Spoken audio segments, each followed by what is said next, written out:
Eu tenho certeza absoluta que você nunca viu esse documento aqui na sua vida.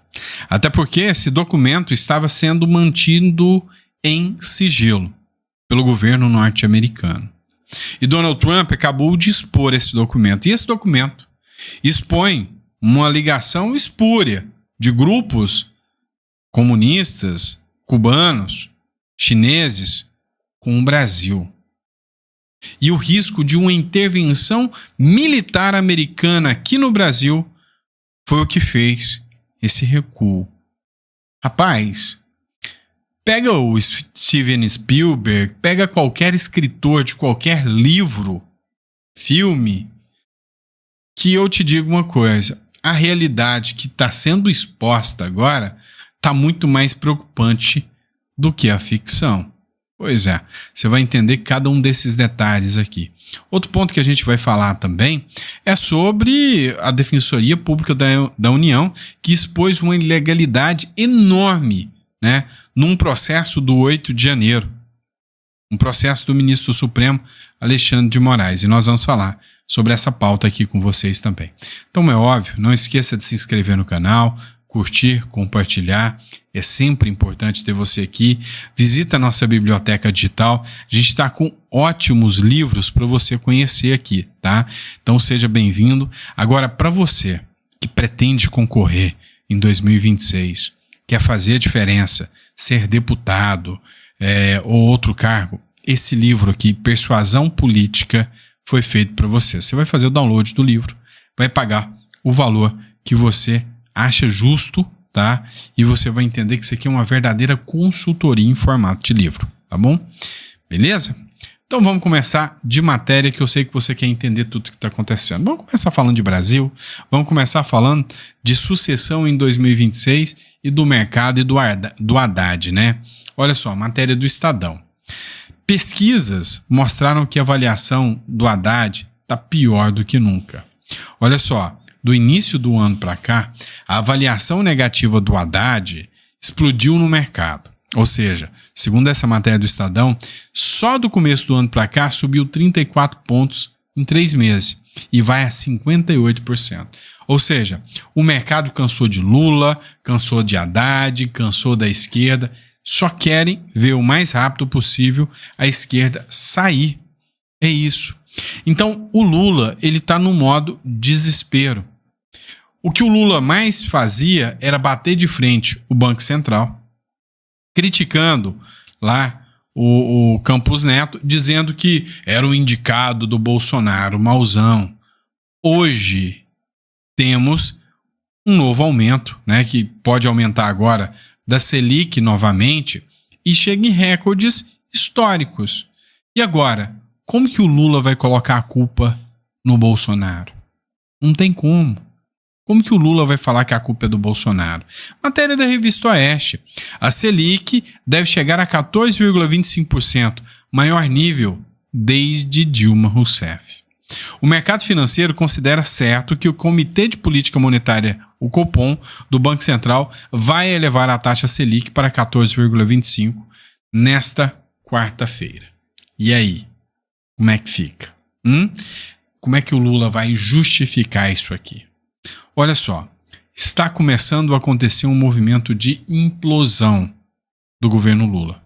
Ele está se destruindo por dentro, tá? O que você precisa entender? Muita gente até criticou o fato de que o Bolsonaro fez a manifestação pela anistia, foi uma manifestação aquém do que se esperava, que se fosse um movimento pelo impeachment, no Brasil todo teria ganhado corpo. Mas eu já falei para vocês, eu advogo no seguinte posicionamento: o processo do impeachment tem que nascer das viúvas do Lula. O processo do impeachment tem que nascer daquelas pessoas que fizeram L, acreditaram no Lula e que hoje já não aguentam mais, para depois a direita entrar no jogo. Se querem derrubar Lula, tem que ser assim, o processo tem que nascer da esquerda.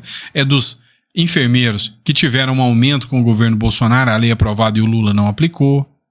É a galera do Ibama que está fazendo greve.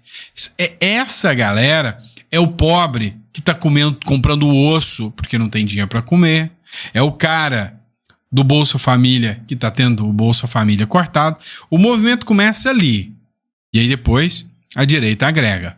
E, sabe, eu sinto cada vez mais que tá a ponto de estourar manifestações gigantes. E não serão manifestações iniciadas com o Bolsonaro. Pode ter certeza disso. Vamos lá, outro ponto que a gente precisa falar. Um assunto que mais deu repercussão, né, pelo menos de ontem para hoje, né, ofuscou qualquer planejamento, foi um checkmate, né, aí na história do Lula, da isenção do imposto de renda. Ninguém nem falou disso. O assunto era só o Eduardo Bolsonaro ter pedido asilo nos Estados Unidos e deixar de vir para o Brasil. Só que a esquerda estava gralhando aí, a galera da Left People, que o Eduardo Bolsonaro é um covarde. É um covarde. Não, como é que pode abandonar? Mas já teve gente da esquerda que falou exatamente isso. E ninguém falou nada. Esquerdistas que comemoram a saída de Eduardo já alegaram o exílio e pediram proteção, quando Jean Willis fez o mesmo. A decisão do Eduardo Bolsonaro de pedir, né, saída, teve até um vídeo do Coppola, né, que está viralizando, onde ele defende, né, ali a ação do Eduardo Bolsonaro.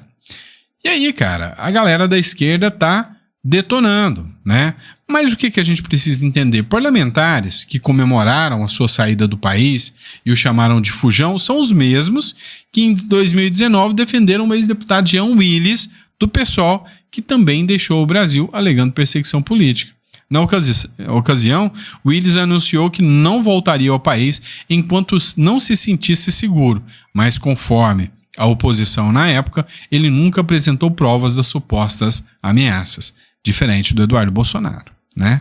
Adotaram a narrativa de exílio e chegaram a pedir proteção internacional ao seu favor. E aí o Bolsonaro saiu, o Lula ganhou, o Jean Willis volta para cá e foi humilhado pelo próprio governo Lula. Ô ironia do destino, né? Ô ironia do destino. Vamos lá, pessoal. O governo Trump fez a liberação de documentos sigilosos, ainda da época da morte do John Kennedy. E eu tinha comentado com vocês hoje. Uma matéria hoje assustou, porque no meio, né, de toda essa documentação sobre o John Kennedy, me aparece um telegrama aqui, uma reportagem de informação, né, um information report, que foi enviado da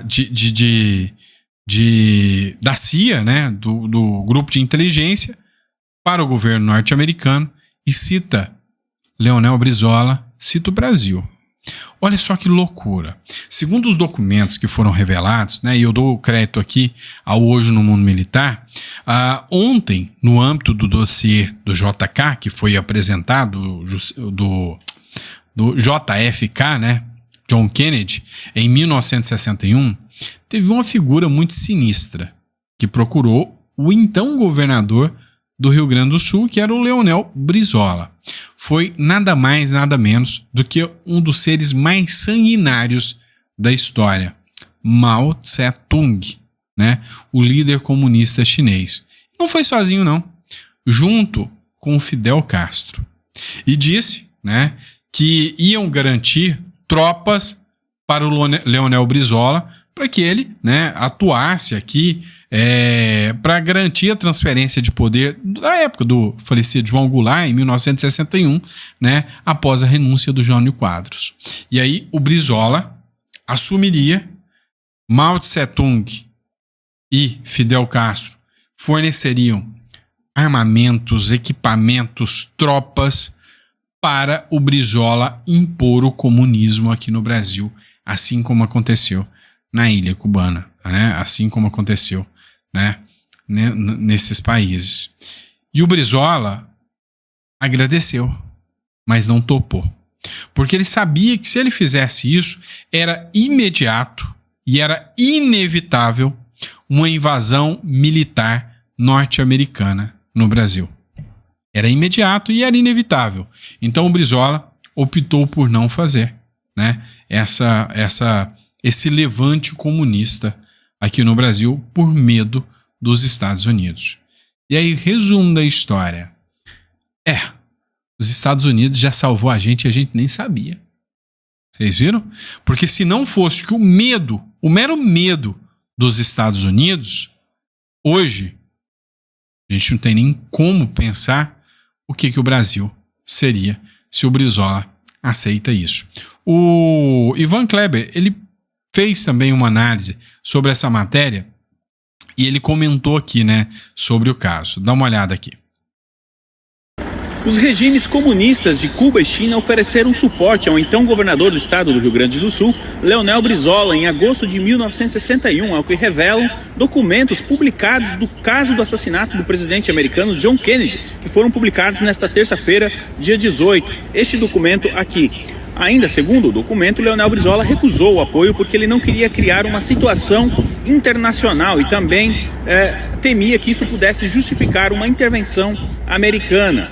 Como essa informação foi parar aí no caso da investigação de John Kennedy ainda não sabemos, mas naquela época Cuba estava sob forte investigação das agências federais americanas.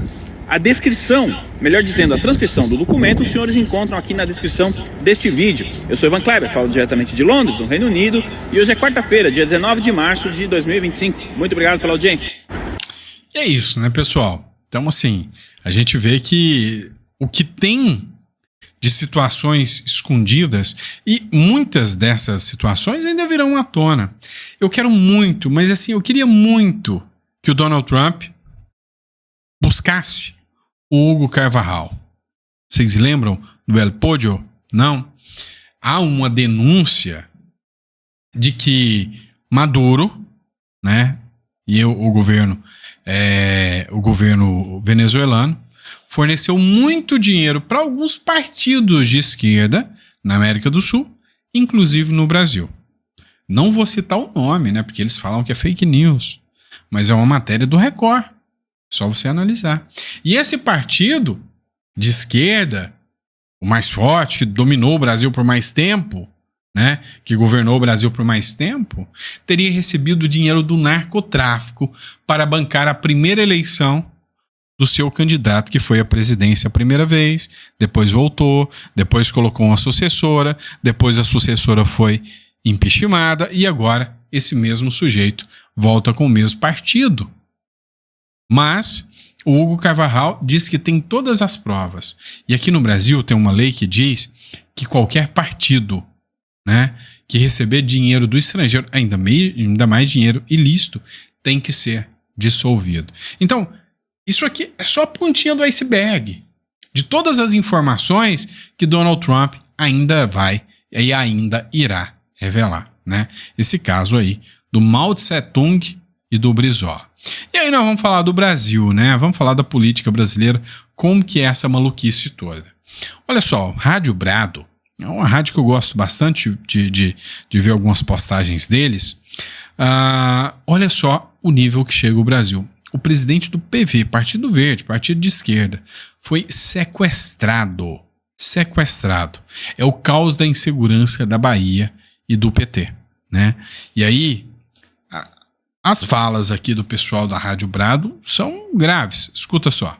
Quem fez o sequestro foi uma pessoa do próprio partido. Por quê? Porque o que eles se misturam, são as pessoas com as quais eles se misturam, são as pessoas com as quais eles fazem pactos e para inclusive crescer politicamente. Sequestro de líder partidário expõe o caos da segurança na Bahia sob gestão do PT. A escalada da violência na Bahia atingiu um novo patamar alarmante com o recente sequestro do presidente do PV, o Partido Verde no estado, Ivanilson Gomes. O caso expõe não apenas a ousadia das facções criminosas que atuam livremente na capital, mas também ineficiências do governo do PT em conter o avanço da criminalidade e garantir a segurança da população.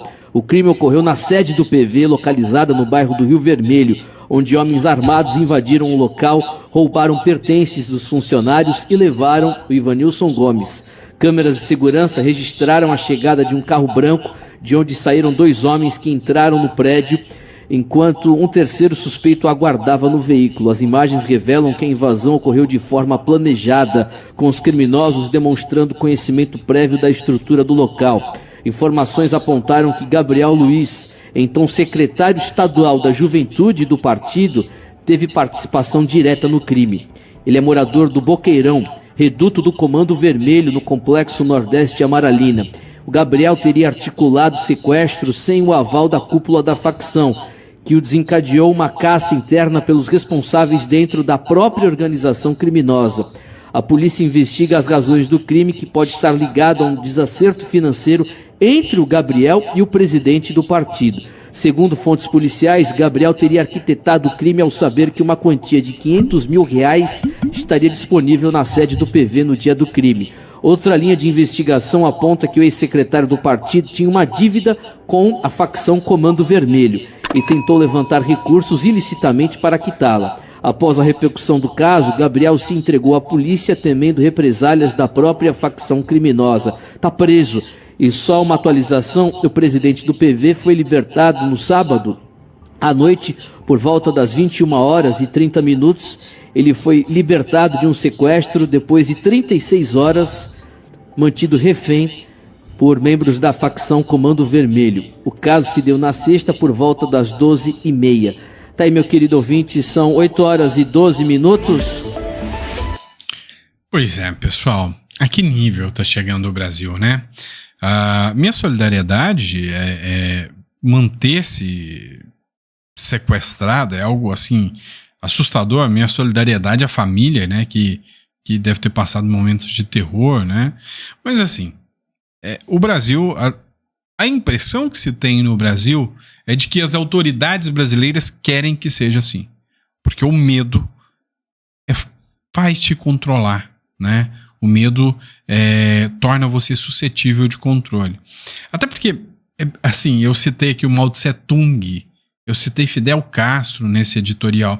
E aí eu te pergunto, hoje, se o povo quiser fazer um levante, o povo tem como se defender? O povo tem armas? Não, não tem. E se ele resolver, você acha que as facções criminosas defenderão que lado? Partirão para defender o povo ou o governo? Hoje eu sou capaz de acreditar que se houver um levante, uma revolução, como a esquerda tanto fala, né? Uma revolução do povo, né? De quem é de direita, de que está indignado com a criminalidade, é capaz das facções criminosas irem para cima do povo, dos manifestantes. Meu irmão, para defender o governo. E vem armados. Se eu estiver falando besteira, me corrija, por favor. Olha só esse caso aqui que foi exposto também. Outro caso absurdo. Matéria da Revista Oeste. O drama do morador de rua preso pelo 8 de janeiro para negociar acordo com a PGR. Caramba, isso aqui você vai entender. É o seguinte, não é o Sandro, não é o Pitoli, não é um parlamentar, não é a Carla Zambelli, não é o Eduardo Bolsonaro que está falando. É a Defensoria Pública da União. A Defensoria Pública está implorando, está tentando negociar um acordo de não persecução de um dos presos do 8 de janeiro com a PGR sem sucesso. Por quê? Porque as condenações, as denúncias são genéricas. Pegaram ali, fizeram um Ctrl-C, Ctrl-V e só mudaram o nome das pessoas. Em alguns casos, nem mudaram o nome das pessoas e teve condenação de um no nome do outro. Tão grande a sanha em mandar esse povo para cadeia. E aí, nós estamos falando desse caso aqui, do preso do 8 de janeiro, né? De um cidadão chamado Flávio Soldani, com 58 anos, quase idoso já ainda, não idoso, 58 anos, que simplesmente nunca teve nenhuma motivação política para estar, né, como esses golpistas malvadões. Você sabe qual que era a função do senhor Flávio Soldani? Morador de rua. Você sabe por que ele estava na porta dos quartéis? Fome. Ele ia lá para comer. Ele ia lá para ter um lugar para ficar, porque o povo que estava na frente do quartel era tão solidário que o acolhia lá, o atendia lá. E aí, se tem uma coisa que não existe em relação ao senhor Flávio Soldani, é o dolo. Não, mas fizeram aí um golpe de Estado, companheiro. Golpe de Estado? O cidadão, o sujeito, estava lá para comer. E muitos outros estavam lá para protestar, o que não é crime nessa República das Bananas que a gente vive, não. Não é crime. E aí estão pegando 17 anos e a Defensoria é a Defensoria Pública da União que está tendo que lutar e lutar muito para conseguir um acordo. Ele vai ter que, presta atenção, ele vai ter que assumir que ele estava tentando dar um golpe de Estado para poder fechar um acordo para seguir com medidas cautelares, e esse morador de rua vai ter que fazer um curso para a democracia, uma lobotomização. É isso que é o seu Brasil, tá, meu amigo? É isso que eles fizeram do nosso Brasil. Então, aqui eu só posso dar parabéns à Defensoria Pública da União por estar tentando livrar um inocente das mãos de pessoas que estão abusando da sua autoridade. Pelo menos é isso que a Defensoria Pública deu a entender aqui. Tá certo? Abraço, pessoal. Fiquem com Deus. Eu vejo vocês no próximo editorial. A gente bate um papo com vocês. Abraço.